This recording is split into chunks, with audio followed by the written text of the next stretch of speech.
Welcome everyone to the next episode of the Better Wallet Podcast. As you guys know, the Better Wallet Podcast is all about demystifying the topic of money and sharing powerful money stories from people who truly beat the odds. Today we have a special guest on the line. His name is Raj Suresh, and like everyone else that I've ever brought on the podcast, like they have known them for maybe the last 10 years or so. I've known Raj since freshman year. Like, he is a fellow Penn Stater, fellow business major like me. So Smill College of Business, shout out to Smill, as well as just a really good friend, man. Like, he has always been by my side in college, after college. He lived in Jersey for a little bit when I was in Philly, and we always just remained in contact. And recently he came to Philadelphia. He's now a comedian, a really good one, and he is completely taking over his entire life and just doing a really good job. And I wanted to bring him onto the podcast to share his story. So, Raj, welcome. Thank you for being a great friend, and introduce yourself to the Better Wallet community. Likewise, buddy. My name's Raj. I'm a comic, like you're saying, and I'm from India. I think that's like the three things people should know immediately after. I think it sets the tone nicely, especially on a podcast that, dabbles in money and investments and finance. Yeah, super Indian, dude. What is it? It's almost like 12, 13 years now we've known each other, something like that. Which is crazy, man. Like, I always think about it, and I'm just like, man, like the people I met in college, a lot of them are still like my really good friends. And like, luckily, we stay in touch as you move to all different types of places, from being in Jersey, lived in New York, then you randomly moved to Arkansas for whatever reason, and like just all over the place. And it just speaks to the power of just staying in touch with people. And we continue to grow within our respective careers. And as I mentioned, recently he came to Philadelphia. He got me like super drunk. I've never been that hungover in a long time, since the Penn State days. And I was able to show him around the Atlanta area, so it was dope, man. But we want to hear more about your story, because as I was mentioning to you before the recording, guys, I feel like men, we don't do a good job like actually asking all the questions about upbringing and like your values and like how you were raised and all that stuff. Like, I want to get the full story, because I know bits and pieces. So let's start from the beginning. From birth, right? Like, what's your social security number? Just let everyone know. Like, so Raj was born. Talk to us about your journey from childhood to, let's say, high school. Sure, yeah, man. So it's funny, isn't it? Like, I think guys always like just they know what their other male friends like, but they don't know who they are. Right. But yeah, I was born in India, and then we moved when I was like 3 to this tiny little island called Bahrain. It's in the Middle East. And its major industry is two things. One, there's like a huge military base there. So like, American Naval 5th Fleet is housed there.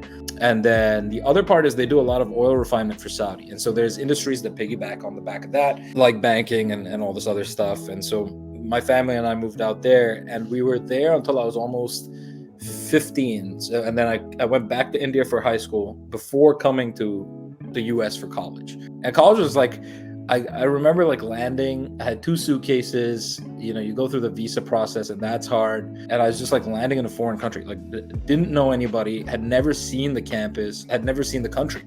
And you get to state college, and I still remember like the only guy I knew was actually my high school roommate. We ended up both going to Penn State and both rooming together. So the first day I get off the plane, and he's there, which is nice. Like, he didn't have to come to the airport to grab me. But man, I still remember in the beginning, I would convert in my head every dollar I spent into Indian rupees. And so like for the first like month and a half, I basically ate like Taco Bell, cereal, just, dirt cheap things, trying not to spend any money. And then by the end of that year, it all just went out the window, because I don't know if you remember, but college campuses do the same thing airlines do. They convert dollars to points, so you lose all semblance of reality. It's like what was it called? Nittany bucks? Nittany dollars? I think it was just meal points, wasn't it? No. They had like Lion Cash. They had Lion Cash at Penn State. Yeah, which is another stupid thing where it's just like, let me use American dollar. Why do you have to make it such a complicated exchange rate? Which I guess we learned, well, at least I learned over time, that likely what they probably did was you put money on the line cash, right? We had those stupid cards. Yeah. And then now we know that they probably lent that money out, right? So like it's very similar to, I don't know, if you have a Starbucks gift card, like Starbucks is partnered with the bank. They then lend that money out and Starbucks gets a cut. So now that I'm thinking about it, that's probably how it worked out. It's relating it to finance, but continue on. I was also going to say, like, because if you actually did the math in dollars, some of the things we were eating in the commons areas, those restaurants were super overpriced. Yeah, they were finessing the hell out of us. Like, they were charging us dinner entree at a downtown restaurant prices for grilled cheese. And mind you, we were all broke kids. Like, we literally were coming in 17, 18 years old. And I think that's a lot of how we were able to all connect, because not only did we come in, class of 2008, we're all super close. We're all incredibly broke. Yeah. And like, I think that's how we all related. Like me, you, Dez, and all our friend group was, at least most of my friend group were a bunch of FAFSA guys, like they were just like all either taking a Pell Grant or like student loans, that kind of thing. Like, I still remember these guys had a drawer in my room. So there's these brothers that we're friends with. They would crash on my floor like anytime they didn't want to walk all the way back to their dorm, which was like a mile in the snow, and they'd get hungry. And I had a whole drawer just full of condiments and cutlery that they would take from the commons, like hundreds of little things of ketchup and duck sauce or whatever. So I think they would just like get a microwave meal and then douse it with that stuff just to like grab a quick late night snack. Right. Yeah. That and ramen is how I feel like I stayed alive like throughout college, especially freshman year. Like I had nothing. Did you also sell plasma to eat like I did? Or I didn't sell plasma, but I mean, I worked pretty much every job I could find. I had a job within 2 weeks of being on campus at a law office on campus. Didn't you work in North as well? Or was it West? I'm trying to think of where you were at. It was like somewhere. It was like where Joe Paterno's house was in that area. There was a law office building before they had the new building they have now, and I had to go there and proofread stuff, and I hated that job. I mean, I eventually decided to go enlist with the auxiliary police. Oh yeah, that's the worst. If you're listening to this, never sign up for that job, because what they do, they give you a police uniform, like it looks like a real police officer's uniform, and a radio. So you don't have a gun. You're basically just a target walking around. I'm like, what am I supposed to do? If something happens, they're like, use your radio and call for help. I'm like, how am I dressed like the cop and I have to call you? You're just wearing a cop uniform, man. You can't do anything. Rent a cop. You're just an overpaid snitch, basically. I did find a missing woman once.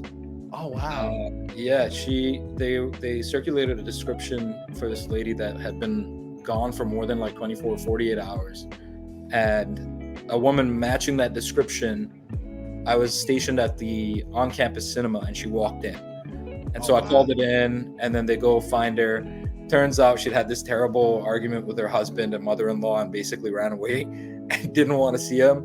Next thing I know, like I basically tracked this woman down for them. Ran away in State College? Yeah, I just think she was probably like upset and wanted a day or two to herself.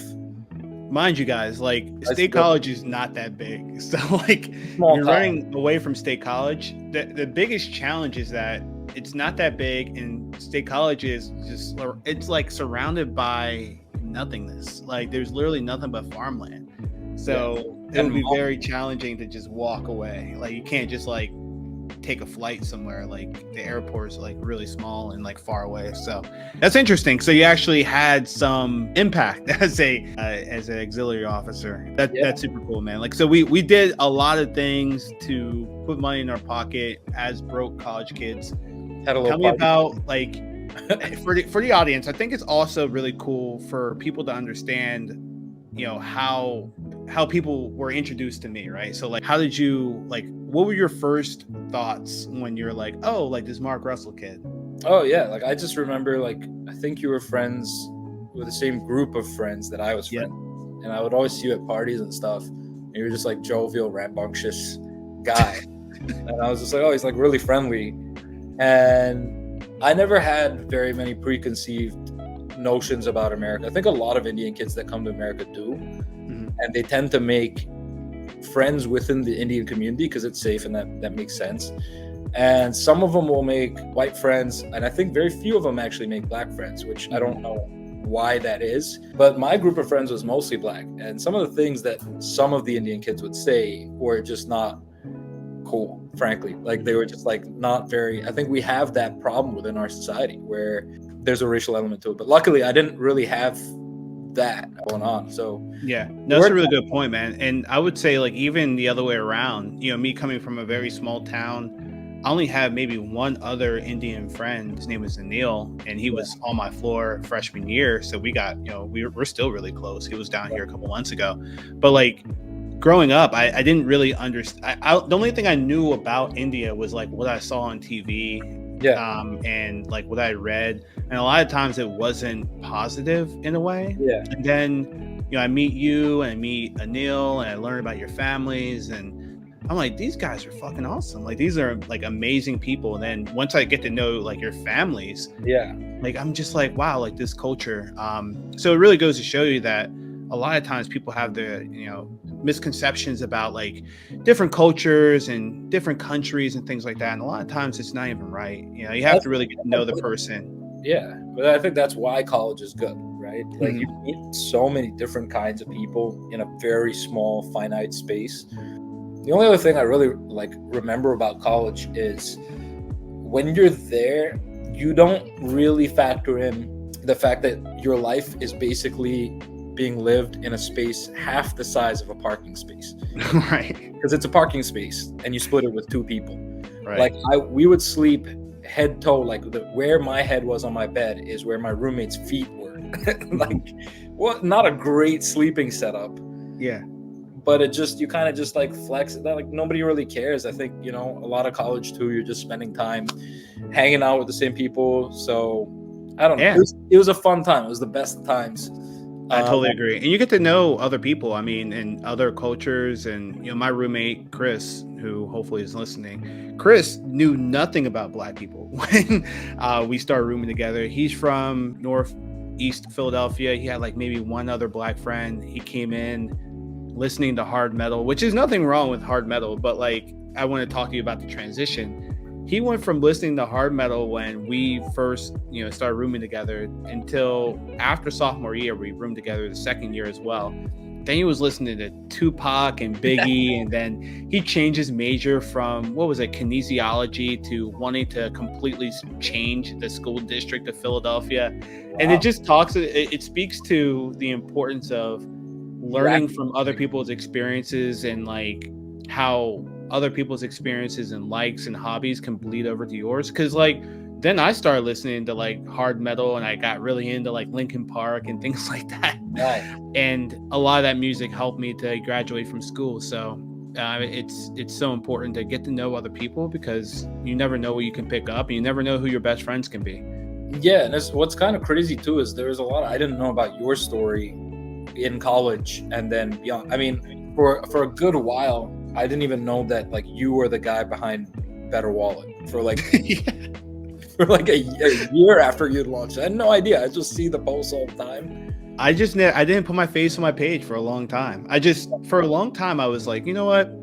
I don't think anyone really cares who I am. I don't think people will like it's just not as important. And for me, I just wanted to get the information out there.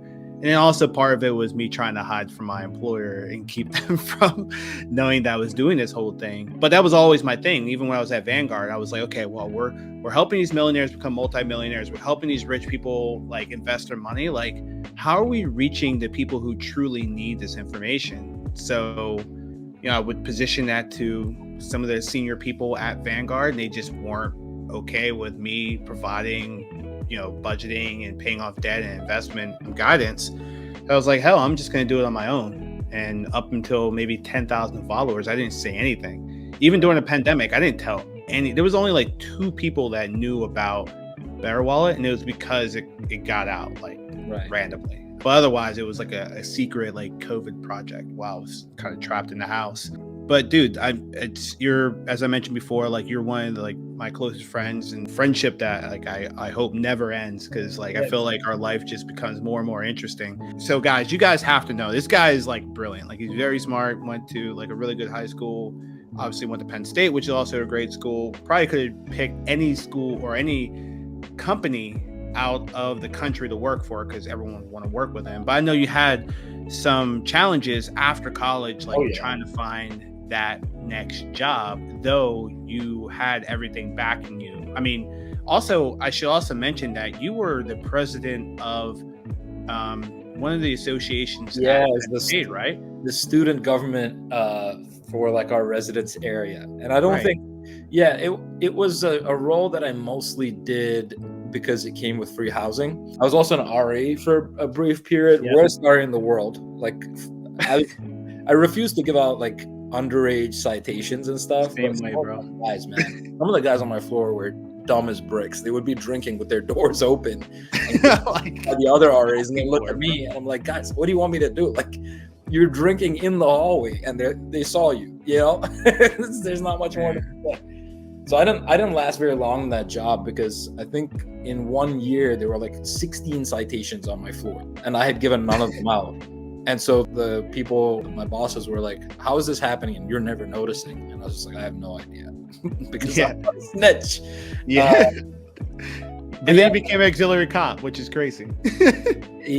No, actually at first I did the auxiliary cop thing. And you know what? It's like I do comedy now, and what's funny is one of the first things that I got assigned to when I was doing that cop job was security detail for a comedy show, and the comedian was Bo Burnham. And at this time, so Bo and I are the same age. I'm dressed as a fake police officer, and he's playing to like hundreds of people already at this time. But even still, it wasn't an arena act at this point. I think he was doing like, he did the hub building conference area or the convention area. I think it was like 200 people. And the funny thing is, like, they put me up as his security. He's like 6'3". I weighed about 110 pounds at the time. Yeah, you were much smaller then. The jacket was blowing in the wind. Yeah. He was the nicest guy. His fans were very nice. There was absolutely no need for me to be there. Right. But yeah, post-college was tough, right? You come here as an immigrant, and to make the jump, a lot of companies won't take on your work permit. They don't want to deal with what they think is an arduous and difficult process. It's not really.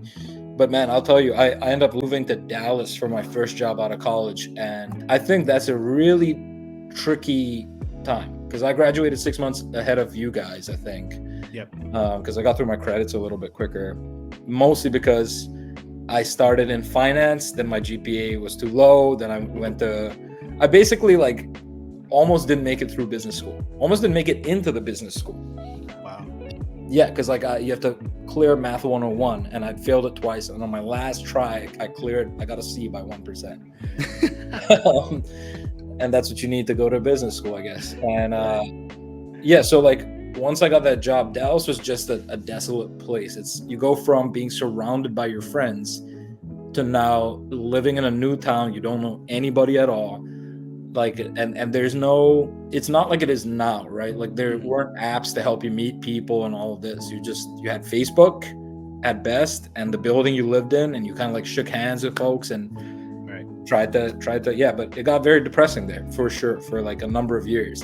And that's probably the part that I think most people don't know. Is like basically the last semester of college onwards, I had really bad depression. I didn't even know what I was really dealing with. And it wasn't until about 5 years after college of literally just sort of stumbling through the dark that I finally went to a therapist, and that made like huge leaps in terms of what I was able to do in terms of dealing with it. And life got a lot better.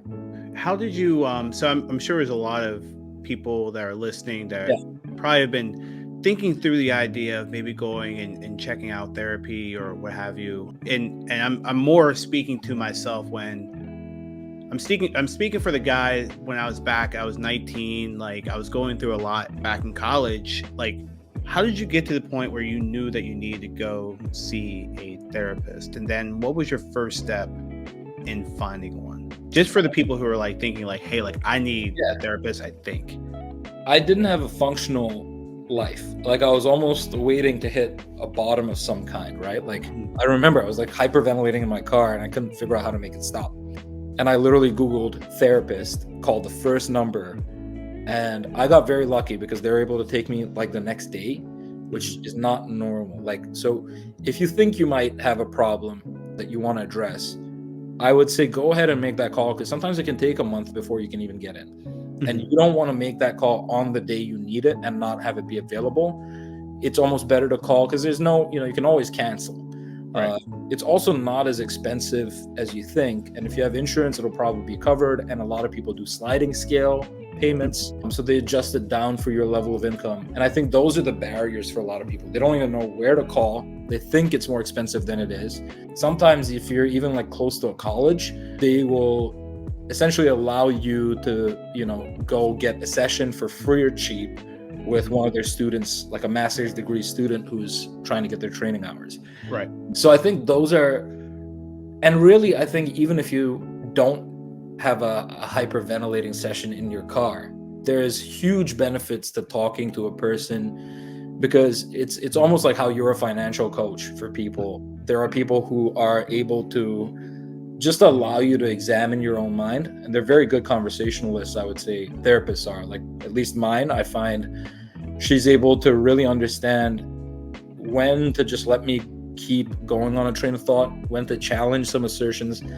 She's got like a memory, like a steel trap, so she'll point out other times where I've been in similar situations and come out of it clean, and just having that confidence to move forward, right? So I have OCD, and she was the first person to diagnose it. So we had been through a few years of therapy, and life was definitely good, but there was always like unease in my head. And I still have days like that where, life isn't perfect. But if I look at where it was, I'm not having a full-scale breakdown where I can't operate through my day. In fact, I have fully operable days, and then I have moments which are unpleasant, which I think is just part of life. Right.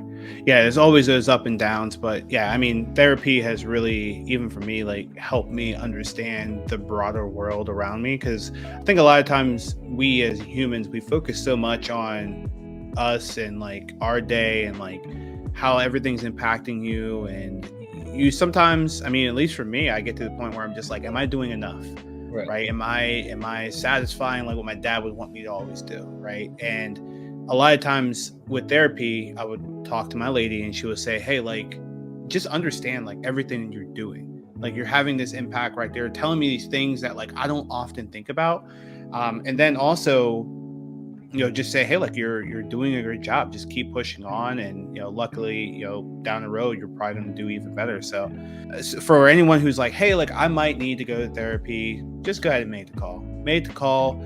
See if it's something that, will fit you. And your first therapist might not be a match. Like you might have to go to like another one or a third one. Yeah. So check it out. So thank you for being vulnerable and putting that out there. But I think it's extremely important. It's something we need to normalize in this country. So I know you worked at a couple companies, and then like, how did you transition from the work that you were doing, again, business major from Penn State, to doing comedy?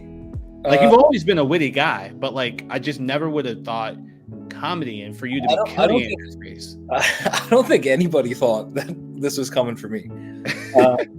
Then again, when we were in college, I also thought I would have my hair forever. So literally your hair transitioned from your head to your beard. It's happening with me as well, but like it's a little slower, and then it's low here as well. So I'm trying to make the transition to be down here, but all of our friends, I feel, have all made a transition from having hair on their head to having big beards. So I'm trying to work on it. But it's funny actually.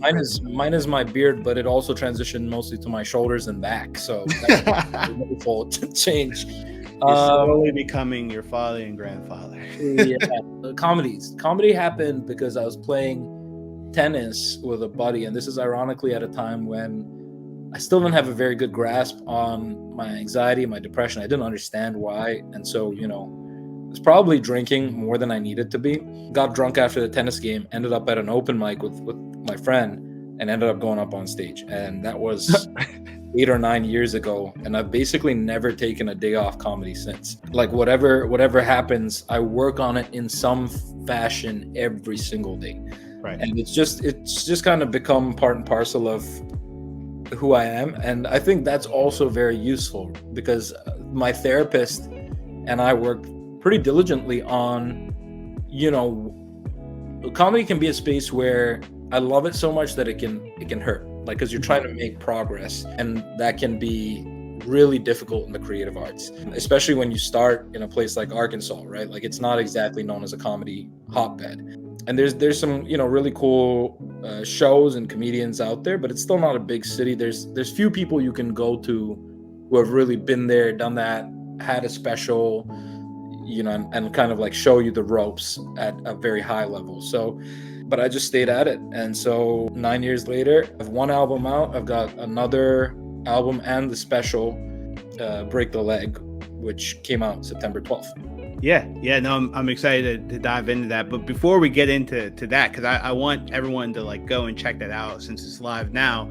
I definitely want to, and then we talked about it before the recording. I want to talk about a topic that you normally bring up in your sketches, where it's all about the cultural pressure, if you will, to take on other career paths that you might not be as passionate about. So when you reached out to your mom or your dad, whoever, and you just said, hey, like, I plan on doing comedy, like, what did they say? Especially after you went through a program like Penn State, where they probably thought that you were just going to be some renowned like business owner. Yeah, I think my folks have always been super supportive. Yeah, with the creative arts, and I was of the same mind too. Like the creative arts, I always thought that the best path was to moonlight that until it became my daylight, if that makes sense, right? Like, you don't want to take a massive leap away from a career that puts a roof over your head, pays for the bills, into a career that pays in mozzarella sticks and drink tickets. Like, that's not a lateral move. The mozzarella sticks are really good though. They're great, but you can't put a roof over your head. Man can't live on breaded cheese alone. So yeah, it's definitely one of those things that I almost know of no comedians that just from day one like quit everything they did and went into comedy. I know a handful, and you know, there's so few people that it works out for.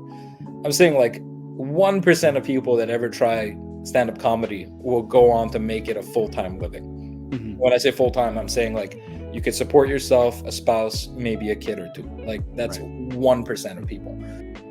So I don't think my parents put a ton of pressure on me. There was a talk about 5 years ago where I was like, hey, it's blowing up in India. I might want to quit and come home and do this. Mm-hmm. And I think there was some real apprehension there, because it was just like, okay, like, what's your plan though? Are you just gonna come out here and do whatever? And they know my style of comedy. It's already on the edge for America, which means it's way over the line for India. Yeah.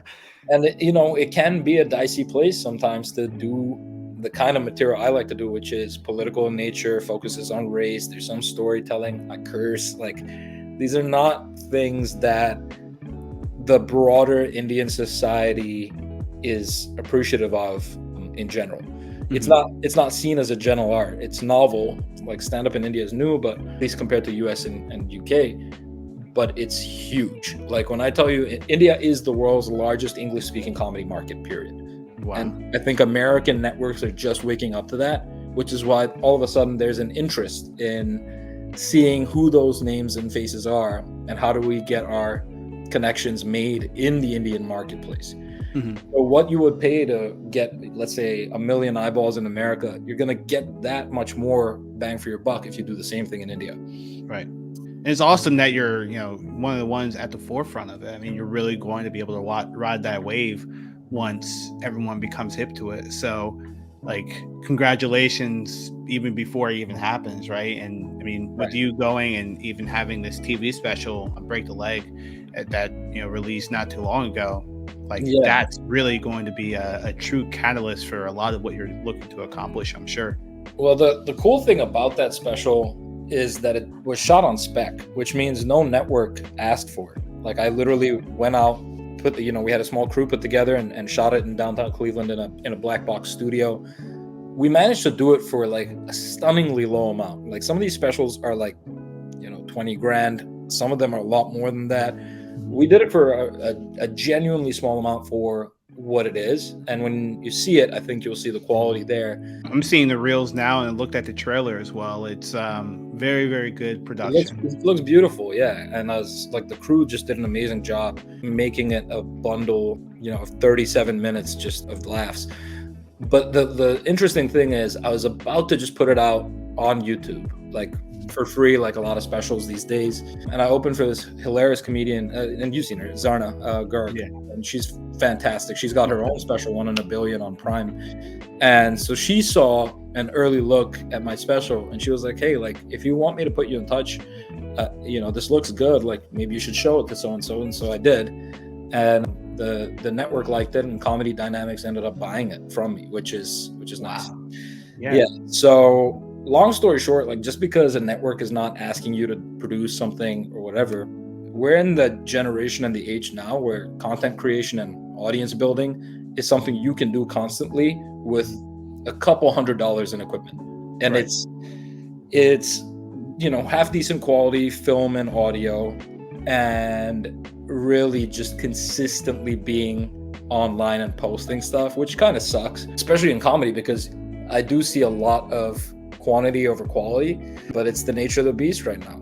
Yeah, no, you're totally right. I mean, I'm living it. I mean, a lot of what I have now, like, it started from, I mean, luckily social media was free back when I started. I mean, it's still kind of free, besides like you can, pay to be verified or whatever. But, like my audience, to find my audience, it wasn't expensive. And then to your point, just being consistent and just putting out value every single day, and then actually giving a damn about people, like all that stuff pays dividends into the future. And then you say, hey, look, maybe I should go and buy some lights, maybe I should buy a chair, maybe I should buy this computer and this camera that I have.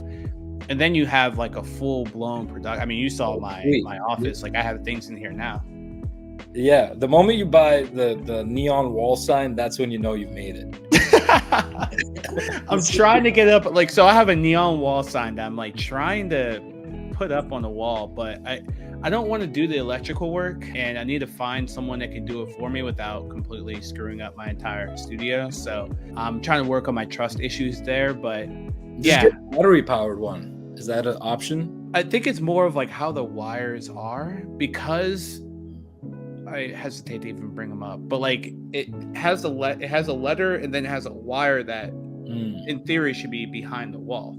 If not, it should be mounted to something that's wooden or whatever the material might be, and then have that out the back side of it, and then plug it in. But just put the American flag underneath to cover the wires. Just remind everybody where your heart is. I could do that. I will not do that. I had a good point, and I forget what it is, but you're talking about Zarna, the importance of having a mentor. So I tell people all the time, if you want to accomplish anything in life, let it be a business or you want that new promotion, don't feel like you need to do it yourself. The best people that could teach you how to go about reaching your goals are the people that already reached it already, right? So you're talking about Zarna and how she already has a special out, and you said it's on Amazon Prime.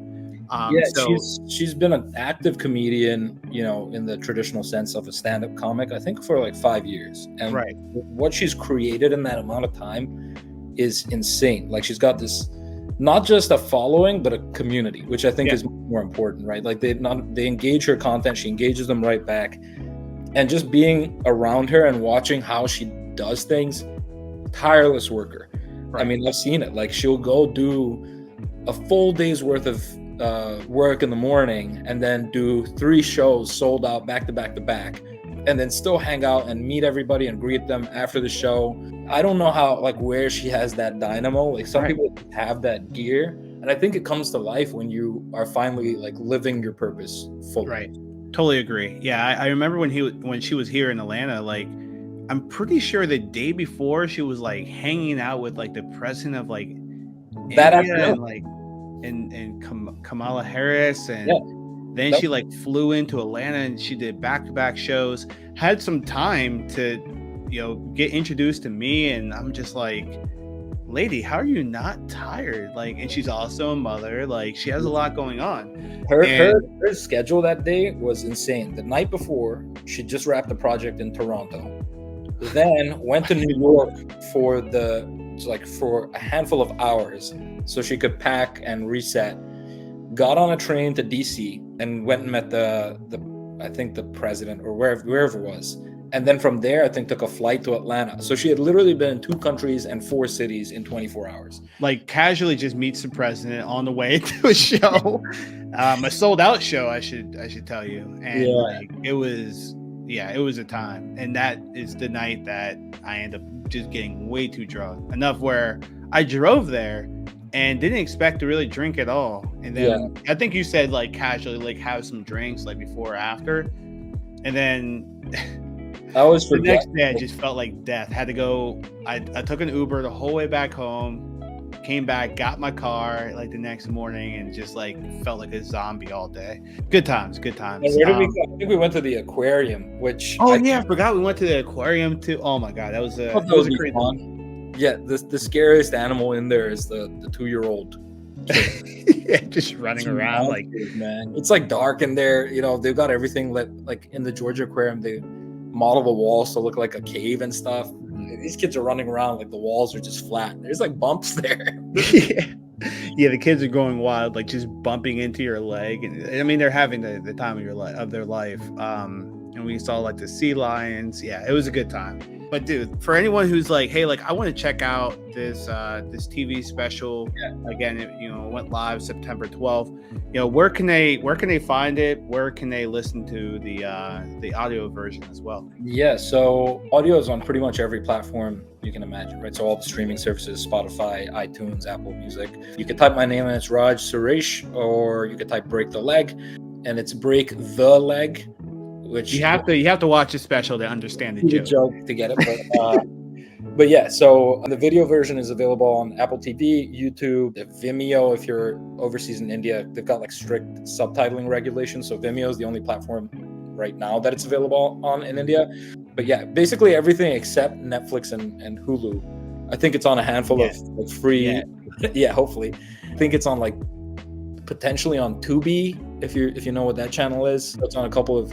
But really, the one place I want to see it, and I don't know if it'll be there yet, is on an airplane. I want to be able to watch it like on Delta. Can you imagine? Like if I see that shit on Delta, like while flying, I would. Excited. Like I'm. It's a lot. I make a lot of 9/11 jokes, so I don't know if they'll put it on the airplane. Probably not. That's where you screwed up. That's like, there are just moments in life, guys, that you're just so proud of your friends for like what they've been able to accomplish, and especially when people that like you've known them for so damn long, you know how hard they work, and Raj happens to be one of those friends where I've seen him grind through college, after college, like trying to find jobs, people who support the visa, like all types of shit. Yeah. And for him to be living out his dream and just be, happy and, kind of doing his own thing. I mean, I can't be anything but proud, So thanks for all that you do. You're really an inspiration for a lot of us and a lot of kids who just have a dream that might not be, aligned to what people are typically telling you that you can do, and you're living it out, man. So congrats on the special. And again, like I'll go ahead and give you your congrats for the future work that you end up getting done and getting on Netflix and all that stuff. So I'm looking forward to it. Yeah, man. And I'll leave you with this. I don't know if you remember, but spring break that one year we all went to New York. Can't forget. This is how broke we were for people that are listening. 4 of us got a deal at the Waldorf Astoria. Fancy, swanky hotel. They have a dress code in the lobby, I'm pretty sure. And here's these, 4 ratty kids from Penn State dressed in just like hoodies and baggy shit. Baggy clothes. There were only 2 beds in the room, and it's a New York hotel, so it's already tiny. And we were sleeping head toe, because back in the day we were just like extremely like cautious about sharing space with another man. We're sleeping head toe. I remember one buddy clogged the toilet and then flooded the toilet. They were so mad at us. So, and everything we did was free. We went to 106 in Park, which was a free taping. We wandered. I forgot around. we went to 106 in Park. That was crazy. Who was there? I think it was Neo. Huh? I think Neo was there that day. Yeah. And it was a really long taping, and they kept making us clap and stand and all this rubbish. And I remember I walked around with a clipboard trying to get an internship, which I ended up getting. That's right. Yeah. The one with Diddy, yeah. Yeah. I remember going to Madame Tussauds with you guys after and pretending to be one of the statues because I was in a suit still. So it's like all those little fun moments that I think keep a friendship alive. And then to see you like truly like, you know, break away from corporate America and have this platform that's helping a ton of people. I'm just as proud of you as you are of me, brother. Thanks, man. Yeah, no, I remember all of that. Just wild times. Yeah, I remember us trying to game plan like how we're gonna walk into the Waldorf Astoria. Mind you, this is a place that like mega bus. Queens and kings would like stay at this hotel in New York. And then you have us like kids like from like the hood just like walking in, baggy clothes. I don't even think we had luggage at that time. Like with our backpacks, and we're just like, what's going on? We start taking, that's how you know that we weren't used to it. Like we're all taking pictures. I still have all the pictures from we're like playing the piano and like doing just stupid shit. Bro, and, this is how green we were, right? So Jimmy bought this bottle of vodka. We had one bottle of vodka. It was like $17 or whatever. And we were so green that we didn't know that the champagne bucket was a champagne bucket. we just put a bunch of ice in the shit and poured the vodka all over it. And then we were like pouring it out of that into glasses. And it was like, this is not a Jungle Juice container. I don't know. Right. We knew nothing about how college operated. And I think that's fun. I think it just opened my eyes up to like what could be possible, right? Like it motivated me beyond anything. And then once you, like, I remember you were hell-bent on like either meeting Diddy or getting an internship with Diddy. And yeah, because I saw his documentary on HBO that night in the hotel. And then I realized that his office was in the city, and I carried a suit just in case. So I like walked around with a resume and a suit. And the fact that you were able to like completely like finesse that and get in, it made me, for a kid that's just, you know, grew up with nothing, it made me realize that like anything is possible. Like literally anything is possible, and it all comes down to like relationships and how hard you're willing to work. That was a very important moment for my life, and I know it was really important for you, and I'm sure you learned a lot. But yeah, man, we'll keep it going, man. It's you know, for us, it's like we came from nothing, we're coming for everything. So yeah, for any kid that's listening right now, or anyone who's, you know, older that's, you know, just trying to be a better version of yourself, just know that, you know, Raj and I were able to make it, and we come from absolutely nothing. But we do just have that hard work and that desire to be more than what we were. So Raj, thank you for coming on. Thanks for being a best friend, man. And we'll keep it rocking. Thank you all for attending the episode of the Better Wallet Podcast, and I'll see you guys next week.